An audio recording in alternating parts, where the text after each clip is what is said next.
కాకపోతే ఎందుకో ఈ ప్రజాస్వామ్య దేశంలో మీలాంటి వాళ్ళకు పూర్తి స్థాయిలో విశ్వాసాన్ని కలిగించలేకపోతుంది. అప్పుడప్పుడు ప్రభుత్వాల వ్యవహార శైలి, నాయకుల యొక్క స్వార్థపూరిత చింతన, ఎవరికైతే ఏందిలే, ఎవరేం చేసేది ఉందిలే అనేటువంటి నిరాశలు కూడా అప్పుడప్పుడు ఉంటాం. కానీ దేశంలో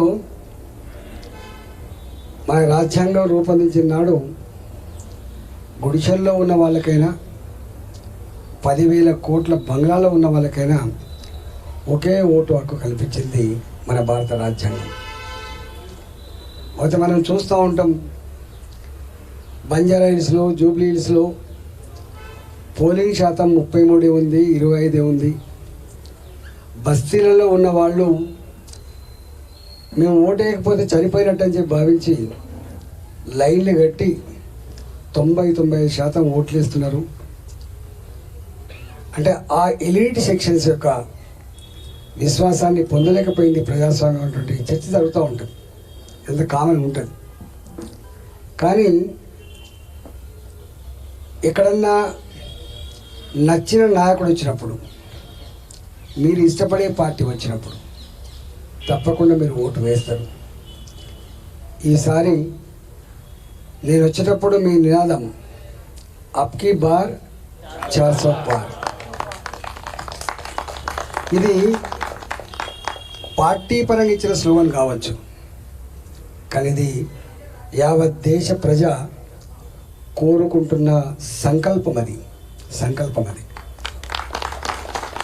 నాకు తెలిసి ఈ దఫా మన ఓటును మన బూత్ ఎక్కడుందో వెతుక్కొని పోయి వేసి రావాలనేటువంటి భావన మాత్రం కలిగినట్టుగా భావిస్తూ ఉన్నాను. ద రీజన్ ఈజ్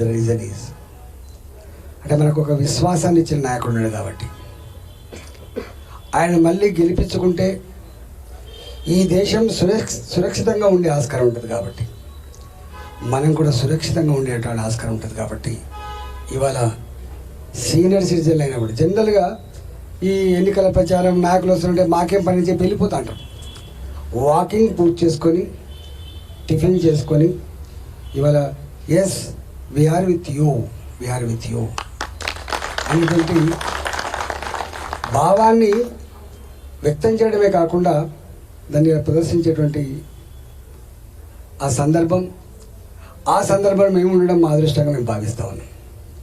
నేను చాలాసార్లు చూస్తూ ఉంటాను. నేను 22 ఏళ్ళుగా, మీకు తెలుసు, తెలంగాణ ఉద్యమంలో మా పాత్ర గురించి.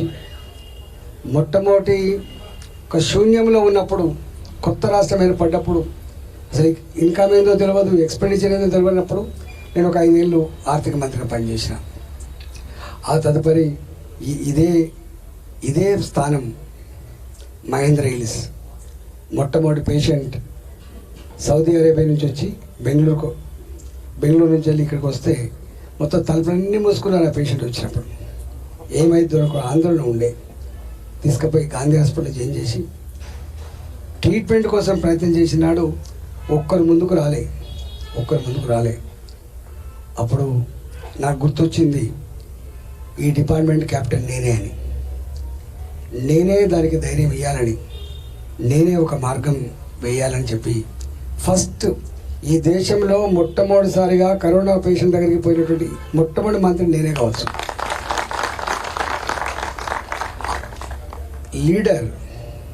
లీడర్ అంటోడు మార్గదర్శి. లీడర్ మీద డిపెండ్ అయ్యే కుటుంబంలో లీడర్ ఉంటాడు, దాని మీద ఆధారపడే కుటుంబం ఉంటుంది. ఒక ఇన్స్టిట్యూట్ లీడర్ ఉంటాడు, దాని మీద ఆధారపడే ఉంటుంది. ఇలా గవర్నమెంట్ కూడా లీడర్ ఉంటాడు, డిపార్ట్మెంట్ కూడా లీడర్ ఉంటాడు.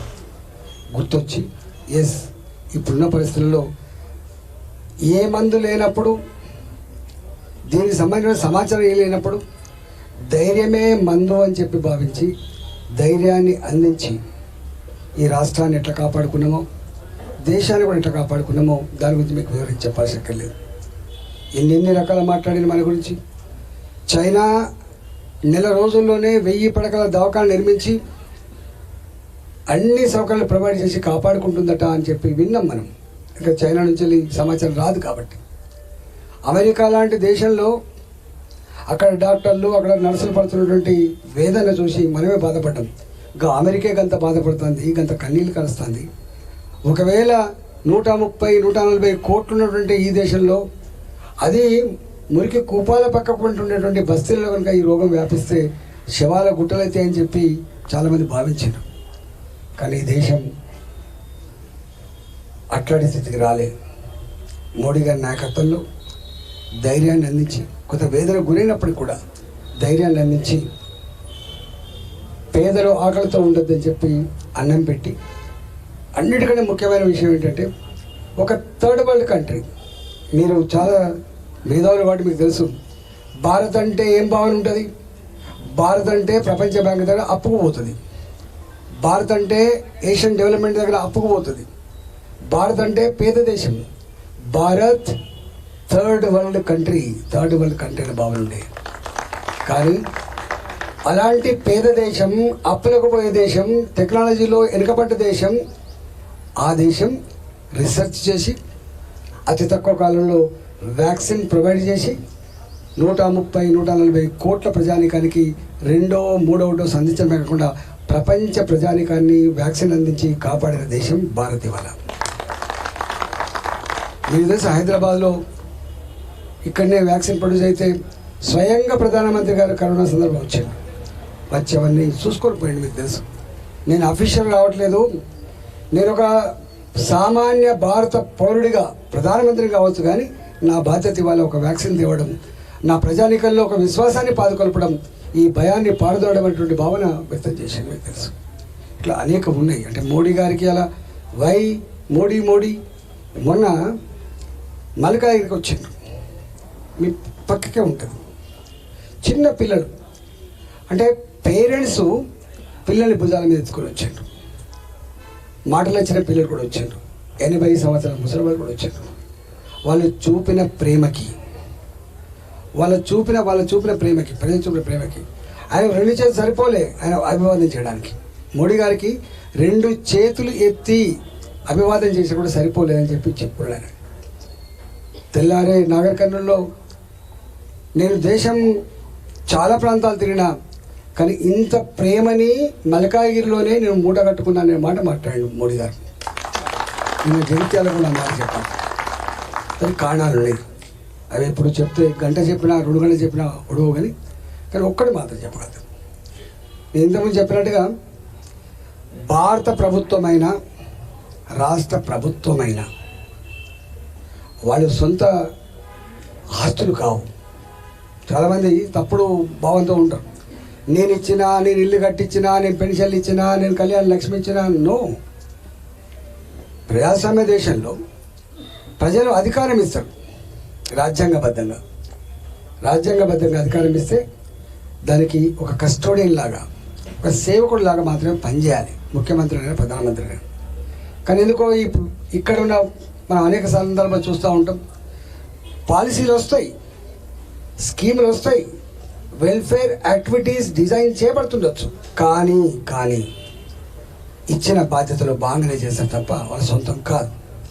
కానీ ఇక్కడ ప్రధానమంత్రి గారు మాత్రం ఎప్పుడు నేను ఇస్తున్నా అని మాత్రం ఎప్పుడు అన్నాడు, గుర్తుపెట్టుకోండి.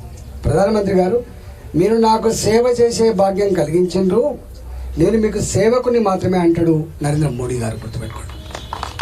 మీకు 2 విషయాలు గుర్తు